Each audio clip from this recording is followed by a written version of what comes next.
Hello. Thank you for joining the Center for Justice and Law Spotlight Conversation series, where we talk about topics on environmental justice and law with guests.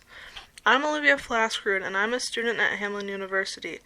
Our conversation today will be with my dad, Shaun Nickelson. Thank you for joining us. During the semester in my FISIM class, I wrote 2 poems for the Story of Self project. In this video, I will go a bit more in depth to the story behind those poems, and interview my dad, who was a big part of the poem stories, and at the end of this video. My first poem is called Tomatoes and Peas. Tomatoes and peas. Dad born and raised down below on a farm, down below. Aniunwea, Kansas, your Cherokee home. Tomatoes and peas, every day you ate your crops, every day. Now to this day, you hate tomatoes and peas, but that didn't stop you to teach me how to grow my own crops, and I promise that one day you will eat my tomatoes and peas. Aniunwea, Kansas is where my dad's reservation was. It's where he grew up and he helped on the farm. Tomatoes and peas were some of the main crops he grew, and that meant he ate them a lot. He will not eat them now that he is older, and funnily enough, tomatoes and peas are my favorites to snack on. I want to learn how to grow my own crops, which includes tomatoes and peas. Since my knowledge in growing them is very little, I'm having my dad help me, though he dislikes those. I still want him to try the ones we grow together. Now my next poem is called Different Blood.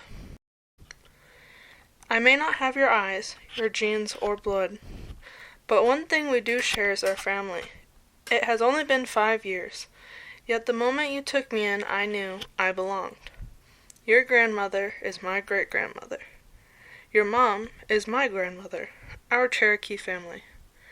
I have learned a lot about culture and traditions and the life on the farm, of which you all lived on, and one day I hope to as well. This poem is about my family and how I was adopted, explaining how my family and I are from different origins, but together now we are a family, and his parents and grandparents have all taken me in as well. I'm learning about all their traditions, and I hope to one day visit the farm they all grew up on as well. So now I will be asking my dad some questions related to the poems. First question, how old were you when you eventually moved off the farm? And how much did you eat tomatoes and peas? I was 5 years old when my family moved away from the farm in Kansas. How often did we eat it? Well, we had tomatoes pretty much all the time in one form or another, either diced, stewed, boiled, one way or another. And peas, unfortunately, were one of the side meals with probably 2-3 days of the week, just because we had grown them so much on the farm in the reservation. So you just dislike them because you've had them that much? Yeah, even after I'd go back and visit the reservation basically a couple times every year up until I was about 20 when my eldest was born. Yeah, try to stay away from peas as much as I possibly could. What about when you first ate them? I hated them then too, because I have 2 older brothers, and they just told me that they were frog eyes. And when you're young and, basically really impressionable by your older brothers, you believe what they tell you. Yeah. And I've never liked them since then. Still don't. Second question, if I grow tomatoes and peas successfully, will you eat them? Oh, I have no problems eating the tomatoes that you grow. I don't doubt that they'll be very fresh and, they'll taste great.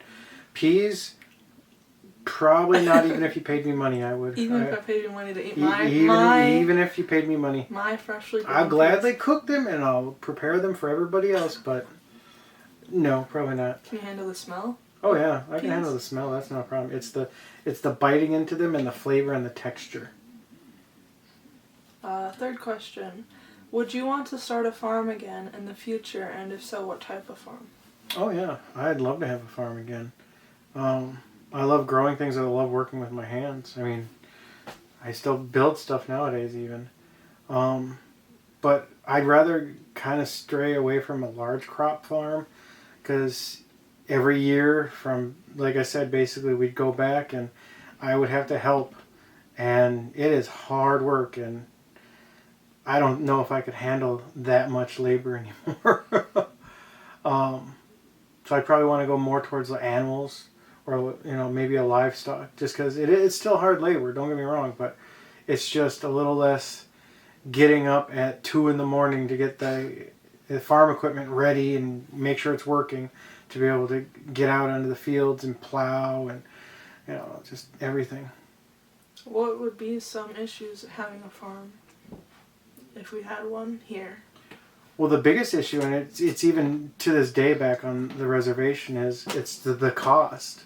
It costs the reservation more money to maintain and just have the crops and the land and everything than it does bringing in the money in from selling it, selling the corn, the peas, the various grains, basically whatever we're going to grow, the cabbages, the spinach.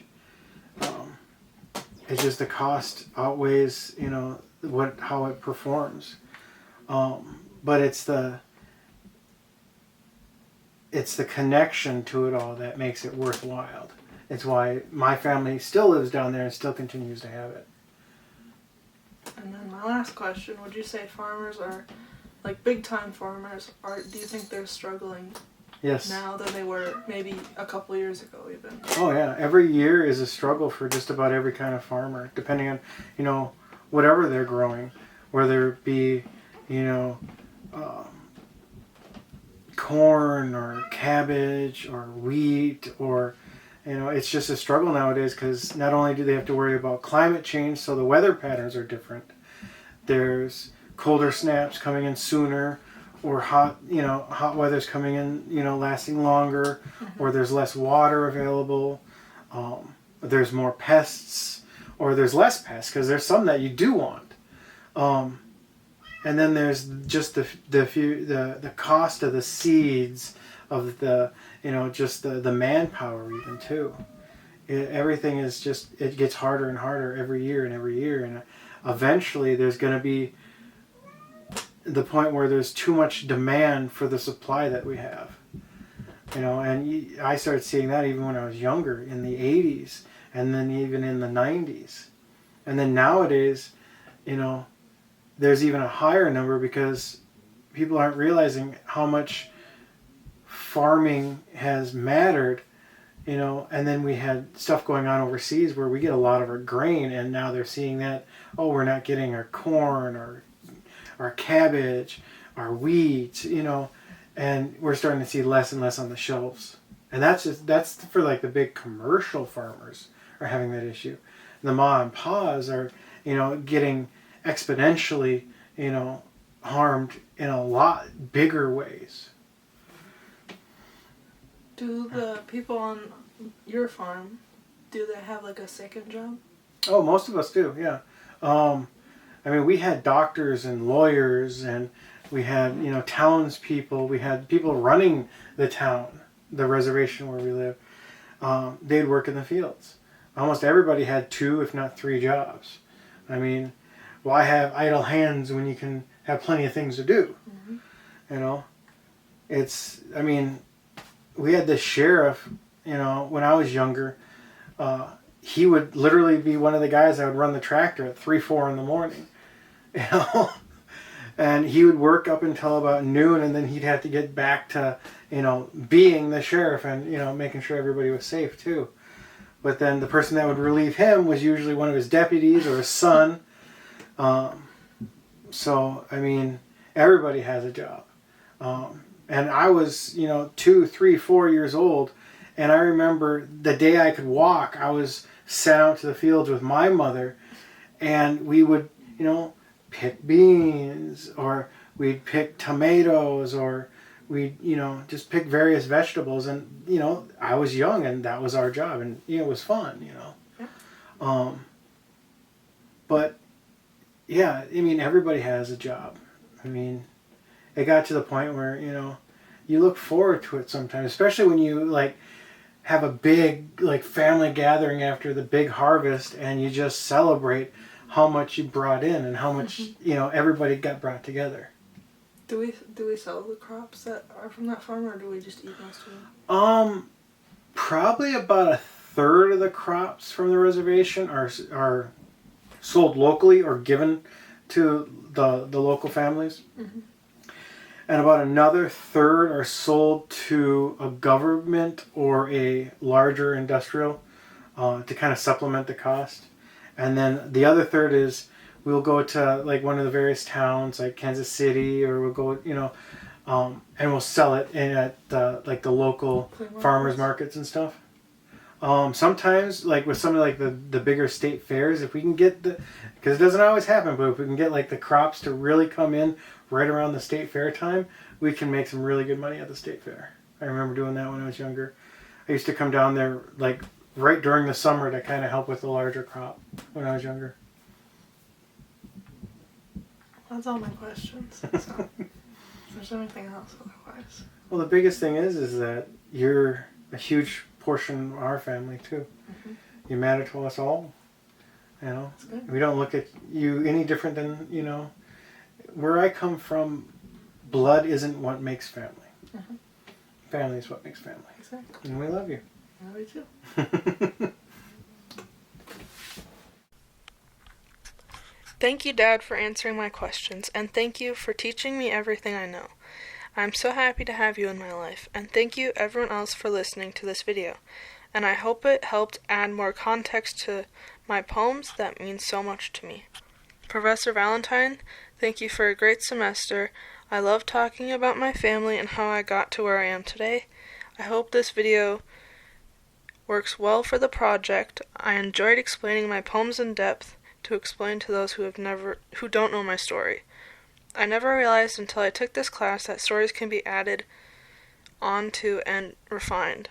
I used to think that once a story was finished, that was it. But going back on these poems throughout the semester has made me realize you can revise a ton and it makes it more meaningful.